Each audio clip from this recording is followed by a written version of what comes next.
Okay, thank you very much. Sorry for that little delay. We had to change to generator.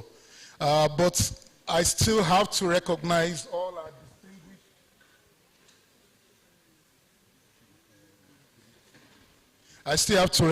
all our distinguished guests here. We have the Alumni Association of the college, in person of Professor Adedoyin, the Professor of Medical Rehabilitation in our college, is present here.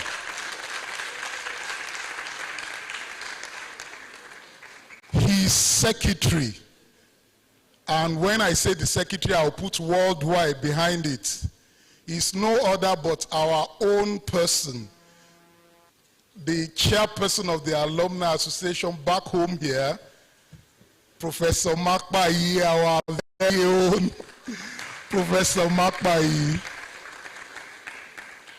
Professor Oziegbe is here, Professor of Dentistry. Professor Unwata is here. Unwato, you are welcome. Professor Unwato, you are welcome, sir. And just coming in is the Dean of the Faculty of Clinical Sciences, Professor A.A. Salako. You are welcome, sir. We would like to recognize our other guests as they come in, but for now, for the sake of time, I'd like to invite the Provost of the College of Health Sciences to please give an opening remark.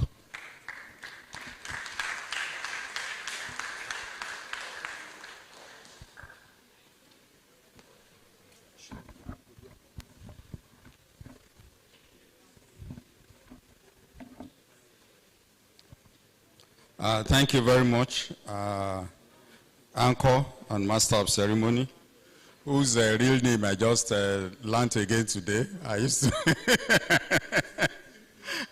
I used to name as Professor Adisa. I was told one beautiful name today, which I promised him I would make that name go viral. You know, when old school mates meet, we get to know a lot of, we get to get a lot of information. Good afternoon, sirs and ma'ams, you are welcome. Let me also begin my own talk by welcoming the class of 1998-99. We are so proud of you, and we really, really appreciate you. Please help me give them a round of applause. Usually, annually when we celebrate the college week, which is the week of the Gredo lecture, traditionally we always have this preceptorship program which precedes the main Grillo event. And the purpose is to bring together students and staff in an academic discussion on a topical issue or a theme centered around a theme. Typically, it is anchored by an alumni set or a class set. This year, we are so much grateful to the class of 98-99 for taking it upon themselves to sponsor this program, to organize it with us as a college, and to make it happen, because for a moment we thought it wasn't going to happen. So thank you, class of 98-99. Please help me give them a round of applause again. Distinguished professors in the College of Health Sciences, our deans here present who have already been mentioned, Dean Faculty of Clinical Sciences, Dean Faculty of Dentistry, I think President Worldwide Alumni, Professor Adedoyin, all other distinguished and eminent professors, Professor and Mrs. Adegwengbe, you are recognized, Professor Amusa, who used to be, she's an alumni personified, alumni committee personified. Thank you, Professor Elizabeth Ozegbe. Professor Wato, and all our professors whom I can see and whom I cannot see, our students, whom this evening's activity is primarily meant for. So let me recognize you by program. Human Nutrition and Dietetics. Can you just stand up wherever you are? Human Nutrition and Dietetics. How many of you are here? Okay, let's give them a round of applause. They are the babies of the college. I think they are in their second year now. So thank you, Human Nutrition. Dentistry. Dentistry, are you here? Okay, let's give them a round of applause. Dentistry, thank you. Thank you. Medicine and surgery, are you here? Did they come? Medicine and surgery, okay, thank you. Medical rehabilitation. Medical rehab, are they here? Okay, let's clap for them. And then finally, nursing science. Nursing. Okay, thank you, everybody. Okay, please have your seat. Welcome once again to this evening's preceptorship program. Let me again reiterate our gratitude to the class of 1998-99. They've executed so many projects in the college, including projects where we are. I think the water supply here, the generator, the ACs, those ones that are, the ones that are not standing, that class gave it to us, so we are very grateful. Thank you. I met with this class sometime, I think it was maybe towards the end of last year, and I was mentioning the fact that, okay, we came to discuss the issue of college website, and I told them we needed this, and let me also thank Dr. Adeola Adeyeye. I think she's online. She sent us 850,000 naira. Dr. Adeyeye, apart from what the class is doing, personally, as our college received, she sent it to us this month of May for the purpose of updating our college website. So, and she worked with us. We held several meetings with her. She brought a technical partner on board to assist us. We weren't charged a dime.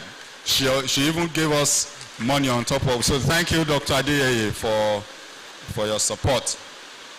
As I said, the purpose of the preceptorship is for us to have a discussion on a theme of mutual interest. And this year is centered on provision of healthcare in Nigeria, nurturing the future. All of you seated there are the future of healthcare practice and provision in Nigeria. Now we are faced with the big challenge of the Japa syndrome. If you interview an average young student now, all they want to do is to complete their training and Japa, but I believe that after today's discussion, many more of you will want to stay back and help Nigeria, like Professor Jadola, Professor let me just stop at that. I wanted to say the Professor Sanko, we do. And I think members of the class have done very well. They've given us 3 eminent speakers.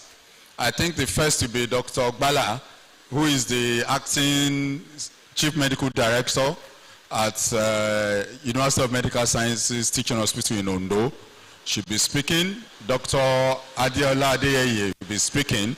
She works with the Center for Disease Control, the US, and then Dr. Mbagu, I think, Michael will also be speaking. I think he is in Australia, so they'll be joining virtually. So it's going to be listened attentively, interact when it comes to the question and answer time. Anything you feel you need to ask, please don't be shy to ask. And as many of you as we're expecting here, please help me tell them that they should still come regardless of the rain. Otherwise, community service is waiting for them once again. And then thank the class of 98-99 in particular. Thank you so much and God bless. Professor Adisa.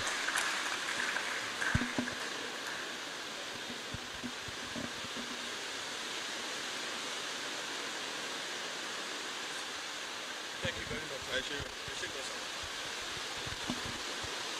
Thank you so much, a distinguished round of applause. Permit me to stand on the existing protocol because of our time, but I will not fail to recognize all our professors here present. I would like to also recognize the president of the alumni worldwide, Professor Adedoyin. Thank you so much for the great work that you had. Participants, especially my distinguished colleagues across the globe. My name is Dr. Abiodun Oyinayi. I'm the Vice President, 1999 alumni. I bring greetings from our President, Dr. Hassan Adelako, who would have loved to be here, but is unavoidably absent. But he has promised that he will be with us in Ife by this time tomorrow. I thank all our colleagues that are doing excellently well in the OAU Teaching Hospital. You are all well recognized. Our brilliant students, good to have you here defying the rain. I'm sure we are going to have a very good time this afternoon. We'll go straight to why we are here today, and we'll start with one of the speakers, Dr. Michael Mbaogu. As he's getting set to make his presentation, I'll quickly go through his profile.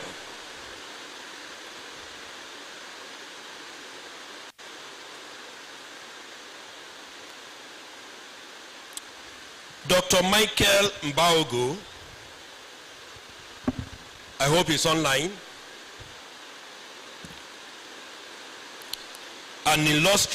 His illustrious medical journey began with his graduation from the University of Ife in Nigeria, where he obtained his MB-CHB degree in 1999.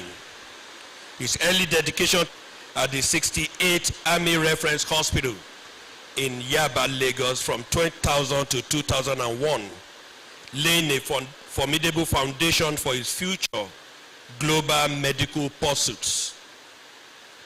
Promptly recognizing the importance of broadening his horizon, Dr. Mbaogu embarked upon a transcontinental journey, relocating immediately to the United Kingdom.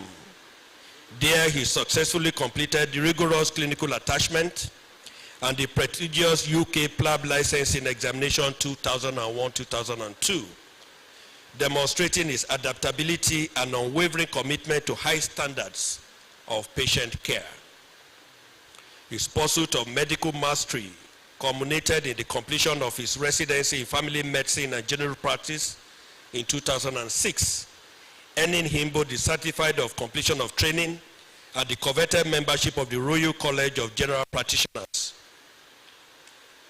His commitment to continuous professional development is further evidenced by a series of esteemed qualifications, including the Diploma of the Faculty of Family Planning in 2005, a Diploma in Mental Health from Queen's University, Belfast, and a Diploma from the Royal College of Obstetrics and Gynecology. In 2007, Dr. Mbaogu's relentless pursuit of excellence took him to Perth, Western Australia, where he attained fellowship of the Royal Australian College of General Practice, cementing his reputation as a leading figure in primary care across continents. His clinical acumen was further validated through licensure in Canada, earning licentiate of the Medical Council of Canada and a certificate of the College of Family Physicians of Canada in 2010. Following a 2-year tenure in Canada, Dr. Mbaogu returned to Australia in 2011, bringing him a wealth of international experience and a steadfast dedication to advancing healthcare. Currently, he serves as the principal of the Mount Isa Medical Center in Queensland, where his visionary leadership continues to elevate community health standards. In 2013, since 2013, he has also contributed as an adjunct lecturer at James Cook University College of Medicine, inspiring the next generation of medical professionals unwavering professionalism, exceptional clinical expertise, and a genuine commitment. Dr. Michael Mbaugu to make his presentation.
and is a fellow of International College of Surgeons.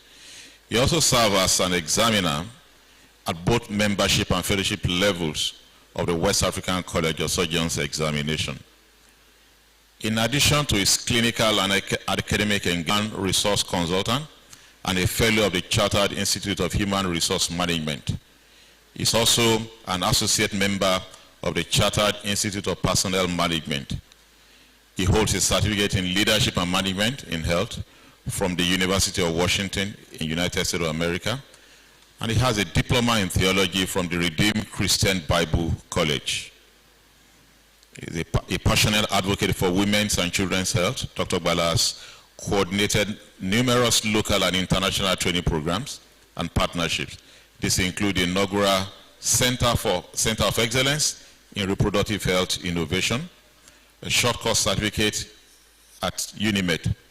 He served as medical consultant to UNIMED Teaching Hospital, Edict Draft Committee, and was secretary of the Health Technical Working Group for the Ondo State COVID-19 Interministerial Committee. Provost. Currently, he is the state coordinator for the WHO Action 3 trial and the project director for the APIN HIV Prevention and Treatment Program at the UNIMED Teaching Hospital. He's a committed Christian leader. Dr. Bala is a senior pastor in the Redeemed Christian Church of God and served as the assistant pastor in charge of Province, RCCG, Ondo Province 2. He's happily married to Pastor Mrs. Patience Bala, and they are blessed with children. Join me to welcome Dr. Bala.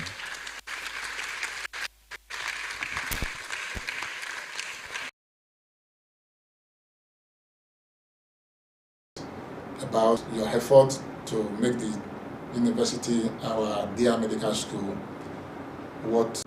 Good afternoon, ladies and gentlemen. I want to say I'm very excited to meet this afternoon, and I want to especially thank the organizer of this program, especially our provost. So I will thank you for the good job we are doing. We're hearing a lot about your effort to make the university our dear medical school what it should be. I would like to apologize that I'm not able to be physically present in this meeting. I would have loved to be physically present to come to OAU, Great OAU once again. My colleague, my brother, Dr. Akinkunmi Bola Francis is physically present, and I'm sure he can attend to whatever questions that may need to arise from this meeting.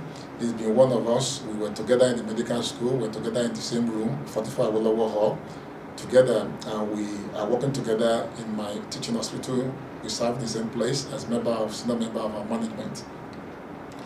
I must say I'm extremely grateful to the training I received in the Obafemi Awolowo University and the Obafemi Awolowo University Teaching Hospital. All the faculty members, I'm grateful to you. I'm grateful to my teachers. Thank you for making us what we are today. All the senior colleagues, all my colleagues, all my friends, and the younger ones, I thank you for what you have done in our lives, and we are grateful. We attended OAU Ife.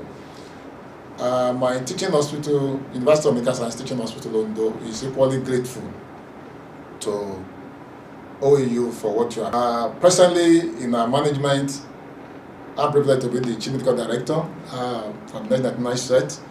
My deputy, Professor Akibodewa, is also from OAU. He's also from OAU, 1999 set. Deputy CMAC Research, Dr. Akinkunmi, is also from OAU. While my Deputy CMAC Clinical Governance, Dr. Kumala, is also from OAU, 2001 set. So we can see why our teaching hospital is grateful to OAU. I think OAU deserves a big round of applause.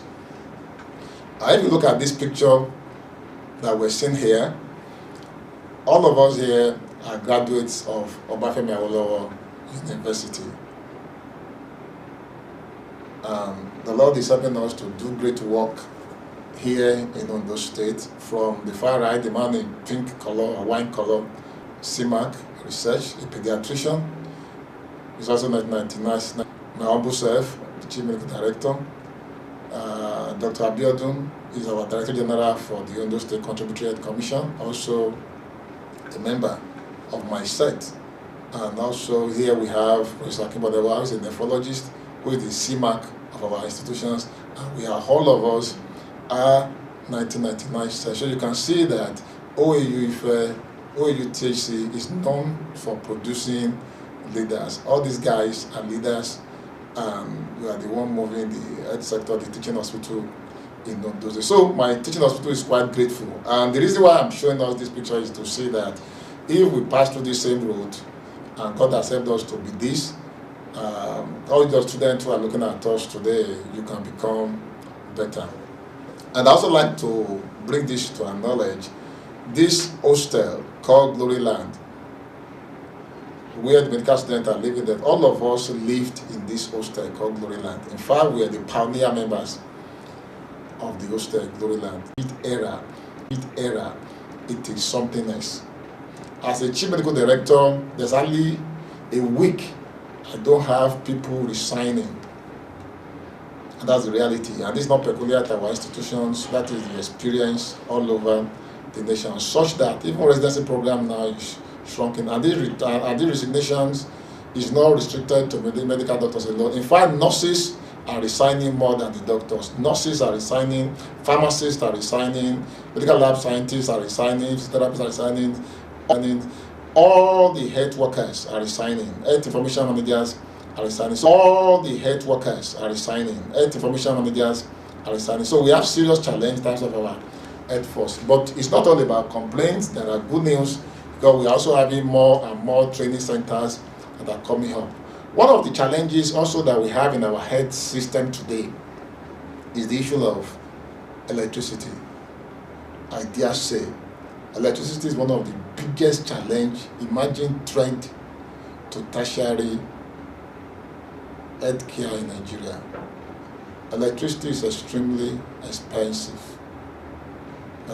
News abound why several institutions cannot pay. We all learned of UCH and Premier Teaching Hospital Nigeria UCH for several weeks without electricity. It's in the news, it's no longer news. In fact, for me, the Band-Aid thing has dealt a great blow to hospitals around the country. It's a big challenge that we have. Another reasons why this topic, in my view, is important is the issue of leadership is extremely key in all we do. So we need to know we are not just treating patients, we are shaping the system. And to shape the system, we need leaders. And seated ahead of me here today are the leaders of today, leaders of tomorrow. I have no doubt in my mind that in days to come, in weeks and months to come, all of you seated here are going to be the one dictating, calling the shot concerning the healthcare indices in this country, in your various level, in your various situations. So we're looking at leadership in healthcare. And I'd like us to know that leadership is not just about position, it's about action. Many of us have made the mistake to think leadership is about position. There are people who think that until you become vice chancellor, until you become the chief medical director, you are not a leader. No, that is not correct. Do with your clear vision. Even in your individual life, there's a need for you to have a very clear vision. And keep your cool, even in the midst of provocations. I can tell you, healthcare in a setting like ours can be really extremely challenging. So, to you, you must develop your emotional intelligence. You must be careful with your choice of words. When you are hungry, you cannot afford to allow your heart burst. I've gone through several things in my life. Through the medical school, I've had consultants who did not show enough emotional intelligence. I've had colleagues, senior and younger, who did not show emotional intelligence. I've had times that I don't think I've done well in one or two instances. But the reality is that we can begin to build on our emotional intelligence. Displaying anger is not a mark of strength, rather it's a mark of weakness. And I've seen this in the health sector. I've seen where doctors will talk to patients, nurses talk to patients anyhow, your senior colleagues talk to younger colleagues anyhow. This is not good, and that is not the kind of health care we want to endanger. I want to endanger health care where there's respect for everybody, where there's respect for senior, where there's respect for junior, where there's respect for patients who have come to seek our care. I'm a gynecologist. Many times, some of the places where I've worked, I've seen nurses, people taking delivery, talking to the pregnant women. Anyhow, as a student, I saw it even in this university, in our labor ward. I saw nurses abusing the pregnant women, the parturient. I've seen residents, I've seen people talk to parturient in the way because those ones did not do what they want to do. It's a lack of emotional intelligence to put your outburst on such. So we want a healthcare in Nigeria where the clients are actually respected. And if that's going to happen, there's a need for us to develop a lot of emotional intelligence in that aspect. One of the areas that's also important is for us to improve on our interprofessional collaboration. It's important.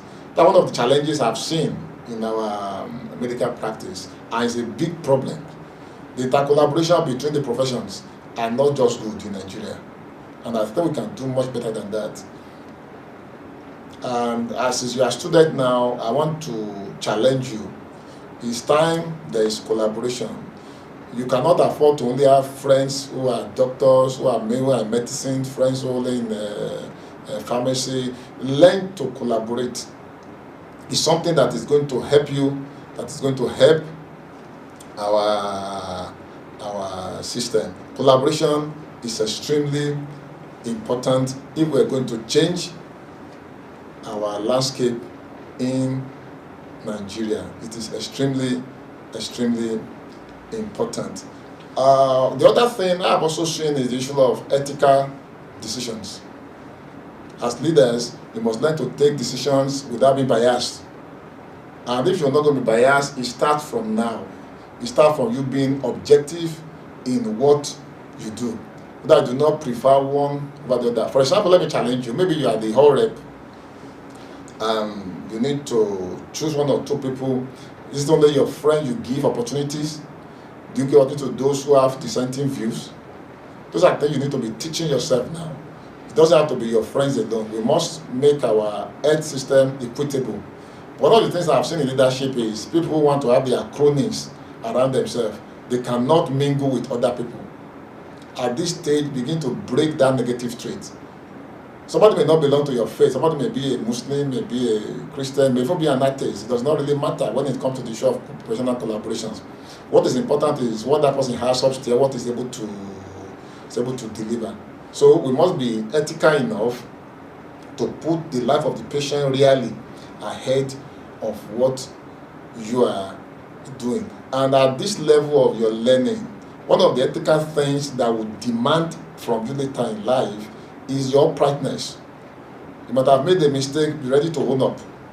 Oh, so if maybe you asked to clerk a patient, if you didn't clerk, just own up. There's no need to start lying and start putting wrong information into things. Maybe you are a nurse, you asked to do the vital signs, you didn't do it well. There's no need to start lying, because these things, if you don't, because several staff were afraid of the risk of their life, but we had to come to the lead and take the lead and be there, because it was when others saw us that were responding that they came out. Oh, these ones are already, like we're making ourselves as guinea pigs, and we're lucky. God help us, is spared our life. Yeah, my leadership journey. I've seen few things. And that's why if you hope to be a leader in health sector, or even in any sector, there are few things you must be prepared for. Leadership sometimes can be very, very lonely. Even the best of your friends may not understand all the perspective. Sometimes you are criticized as leaders. So if you want to lead, you must be ready for criticisms. There are times people criticize you because they don't have all the panel, they don't have all the views. And sometimes you can't divulge, you have all the panel, they don't have all the views. And sometimes you can't divulge all your views. I mentioned, I've seen a few things. As leaders, you must be ready to be lonely. You must be ready to be lonely, and you must be ready to take some daring and courageous decisions, sometimes as leaders. I will mention one or two specific examples along the line about some of the things I've experienced as leaders. I've been privileged as a leader to pioneer several things. For example, our teaching hospital now, 3 of us started that hospital. 3 of us were pioneer consultants, and today we have almost 200 consultants in the teaching hospital. The hospital progressed to become the University of Medical Sciences, which is the first specialized medical sciences in Nigeria, in Africa, West Africa, for that matter. When we talk about innovation in healthcare, I'd like you to know that it's not just about technology. My sister will be talking about technology, but innovation is beyond technology. There are several areas where innovation is important. Innovations here is talking about problem-solving innovations. Problem-solving innovations. And in my experience as a leader, I have to think deep, I have to be resilient to solve some problems. I remember after COVID, we had a lot of issues with Japa syndrome. Many of our doctors located from the country, many of them traveled out of Nigeria, and became really, really challenging. We placed adverts several times. We didn't get doctors to man critical areas. It was very, very challenging. And I just told myself I can no longer fold my hand. I have to think out of the box. And I remember a story told to us by Professor Aribabu. I don't know how many of the students here now know Professor Aribabu. Professor Aribabu is one of the founding father of OAUTH. In one of the lectures, he told me in Ife, students used to assist in surgery. I said, what I have now, I don't have enough doctors. I just must use the medical students. We have final year medical students who have finished their posting. They are about sitting for their exam, but we had about 4 or 5 months delay because of accreditation being in a new university. I called the students and said, look, you guys come. I know your postings are over, but you are going to do what I call special posting, which I call observership. Observership, you'll be assisting the doctors, and we pay you some money. And we started paying our medical students to stand in. And I remember also clearly during COVID, in Italy and in some countries, medical students were graduated because there was a need. They had to use medical students to run their facilities. They didn't even write exam. They just pronounced them doctor, pronounced them nurses because they had challenges. So when I couldn't get doctor, I said, look, I will not do anything unethical, but you will stand in, you will be assisting the doctors. At least you can clap patients, it becomes easy, you can join them in taking samples, you can do so many things under supervision. We had to engage our final year medical students. And when they finished, we started paying them even as medical students. And I can tell you today, these medical students, they are resident doctors today. There is a doctor in our system because they had the opportunity that, look, this is our institution, we cannot allow it to die. And we all responded to it. They are medical, they are resident doctors. In fact, I went beyond just making them an observers, and paying them as students. Some of them who had no money to register for the exam, I discovered the university system. I said, look, these students, the hospital will guarantee them that we'll pay on their behalf. When they start working, we'll start paying the school fees gradually, and that's what we did. So finance was no longer an issue, and I will meet with the university system. We drop an MOU on how to do so that the student can pay. When the student begin to work, we're going to deduct little by salary, and we did that for some students, and that's how they are doctors today. I went further. More than that, I gathered some students and I began to encourage them in residency. In fact, some of them, I call them what I call 8 to 10 of the students are doing residency now in Obs and Gynae. I'm reaching out to the student. I'm encouraging them directly. And that's why many of them have taken interest in my department. And other consultants have followed suit. So what I'm saying is that there are a lot of innovations to solve problems that as leaders we may need to put into place. It's not only about complaining. We have to be innovative in solving the problem. You must put on your thinking cap and get the problem sorted. I mentioned the issue of electricity just now. That is a big challenge. In fact, for me, electricity is becoming the greatest consumable in our healthcare system, whereby many institutions spend a lot on electricity. Thinking cap has to be put on how to address that. In fact, in our institution now, there's what we call electricity revolving fund. That's something that we do so that we can recover some of the cost on electricity. We are need to challenge status quo. on some of these challenges. So there's a need to think through the issue of, I had to even write a paper on the electricity healthcare for today.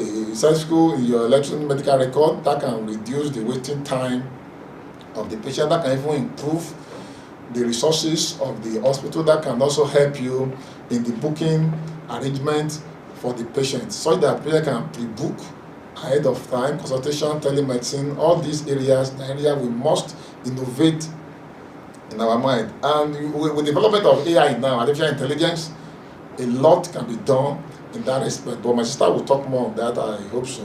The issue of digitization and telemedicine in our teaching hospital is extremely important. And like what we're doing now here, I'm not here now, I'm reaching out to you, we're sharing knowledge. These are areas we must leverage. We must leverage upon this so that we can harness all the resources from far and wide. And this can make life a bit better for our healthcare space in Nigeria. So what I'm saying now is we must give room for innovation. And how do we do that? There's a need for us to challenge the status quo. We don't have to say this is the way we used to do it. For me, the question is this the best way to do it? I do not believe in this is the way we've been doing it. The question should be, is this the best way to do it?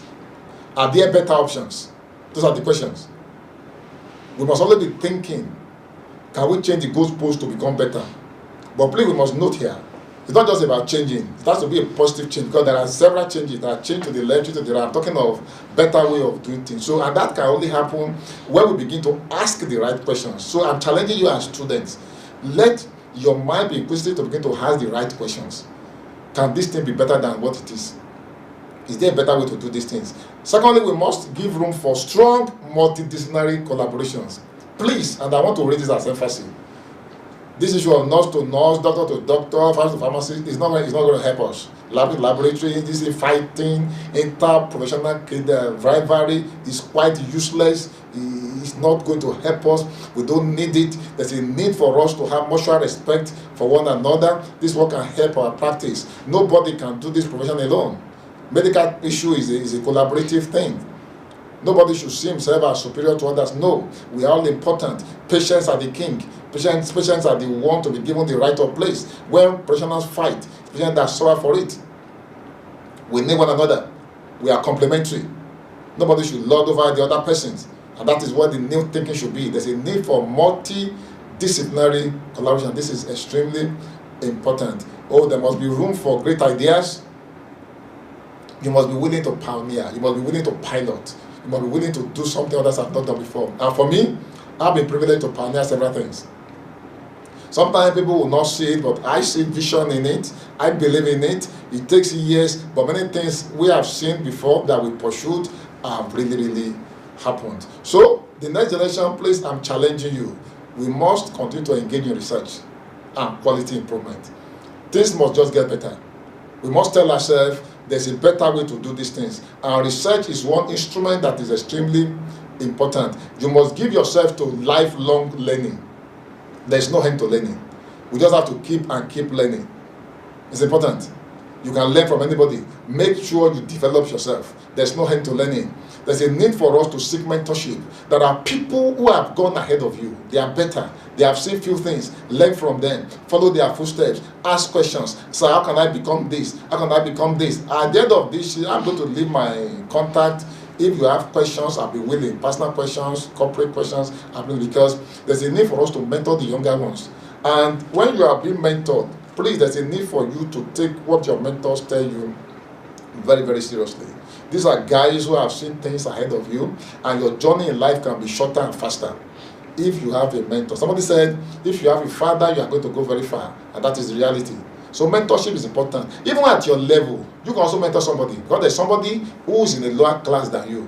So mentorship is both for people ahead of you that you are trying to be mentored to, they are trying to lead you, the same way you can also lead others. That is where leadership comes into play.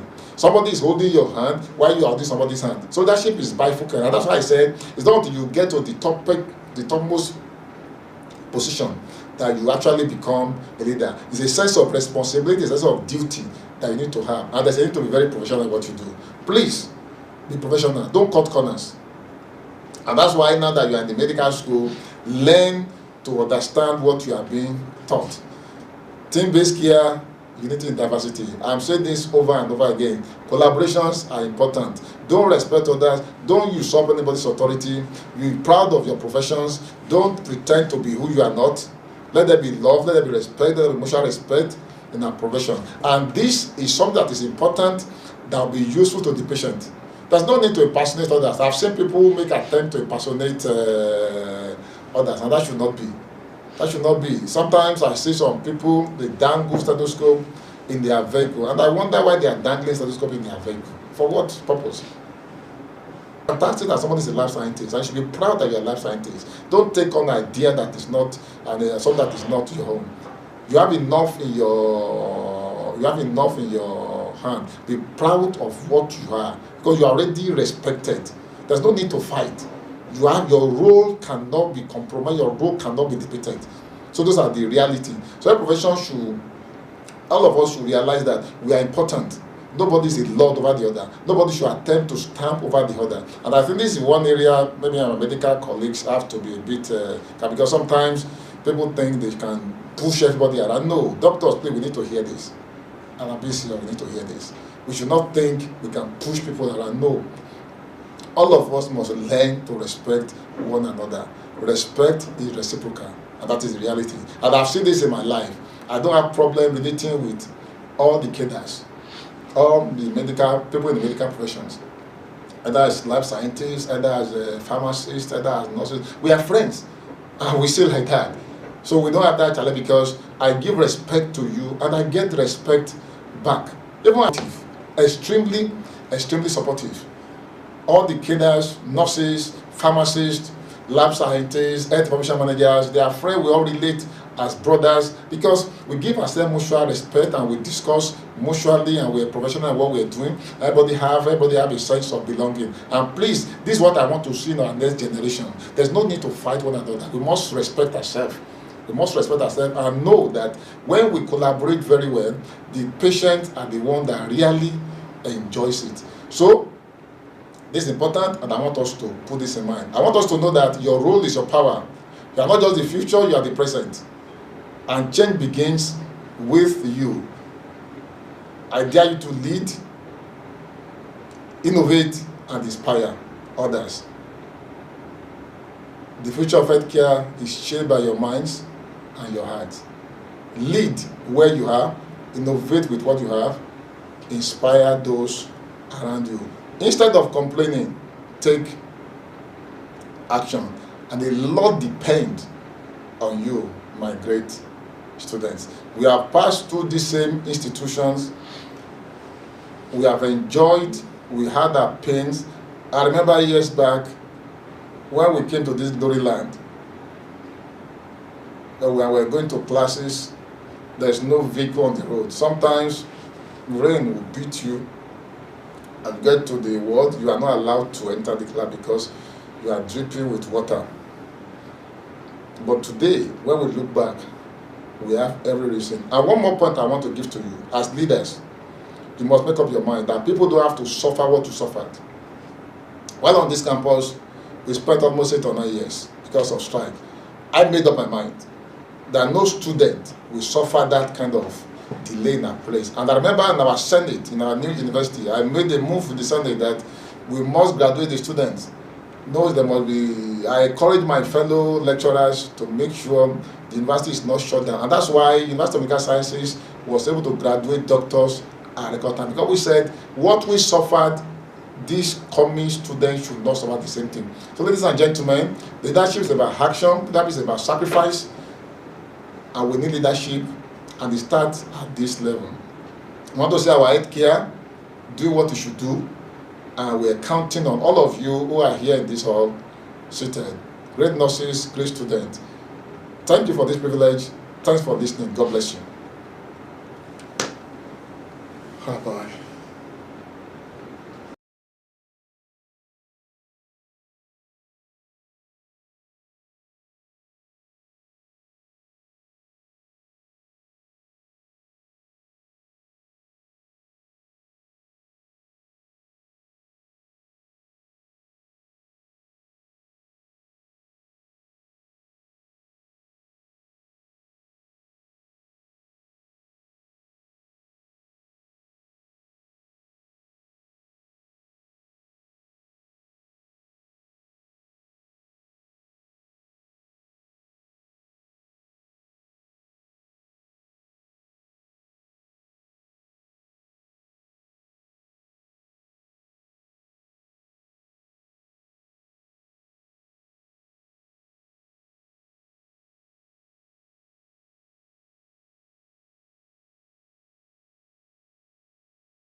and tertiary levels in the teaching hospital. So life is about making impact.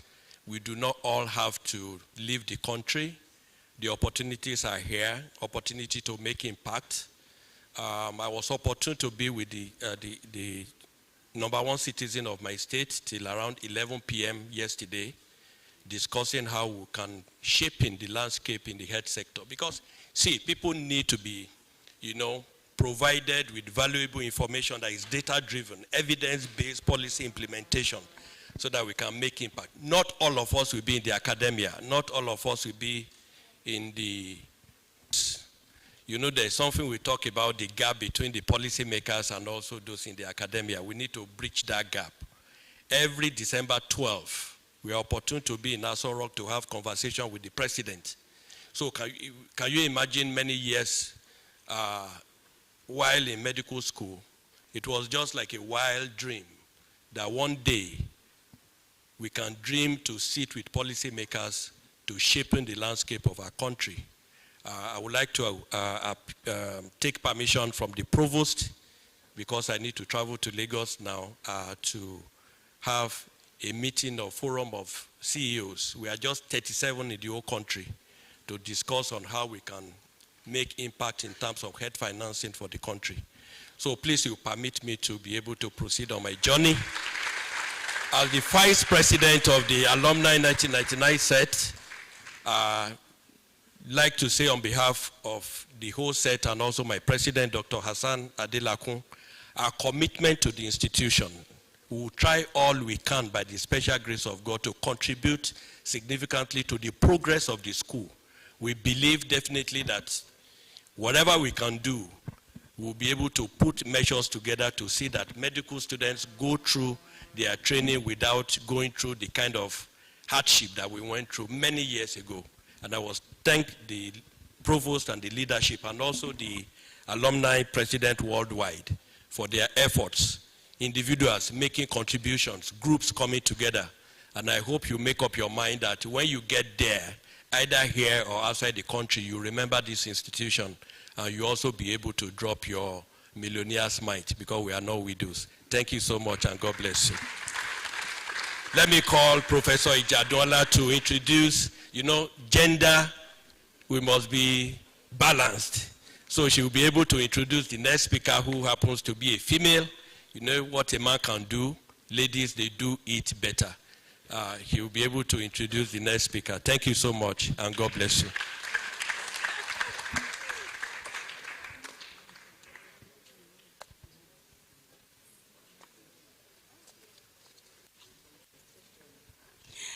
Hello, thank you so much for your rapt attention. Hi, Diola, how are you? Good. Okay. Diola is, there's something I know about my classmates that is.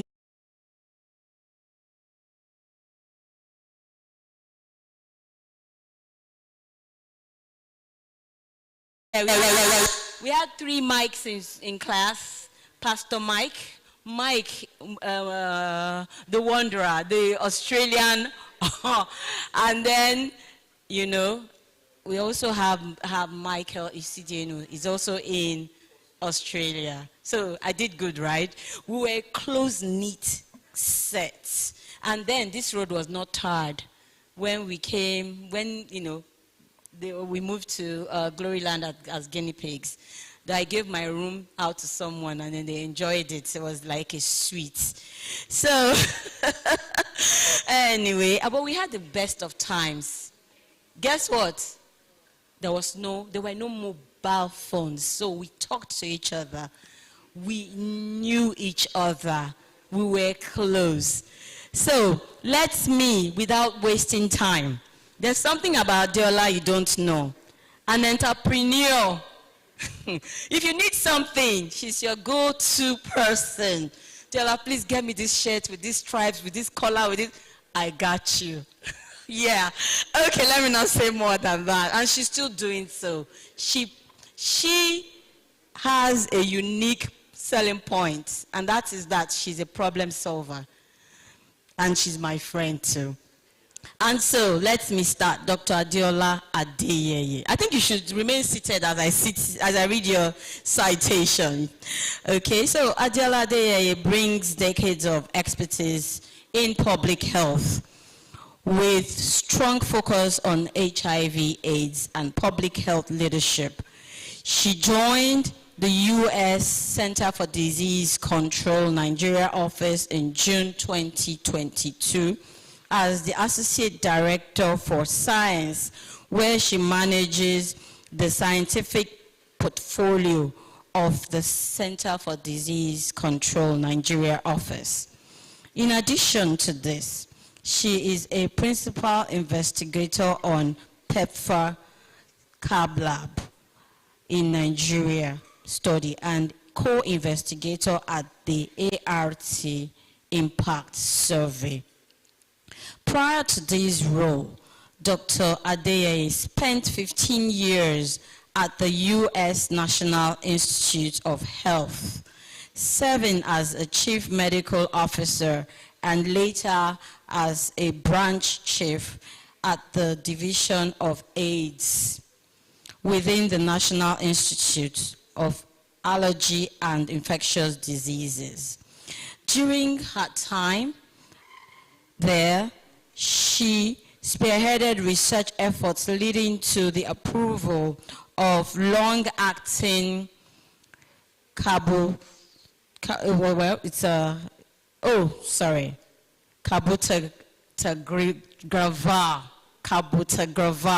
for HIV pre-exposure prophylaxis PrEP, and long-acting rivaroxaban and the same drug again for HIV treatment in adolescents.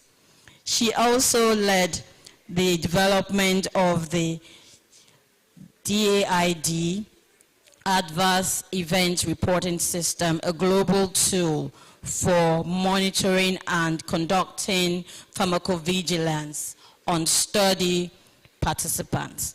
Dr. Adeyeye has an extensive publication record in HIV/AIDS prevention and treatment.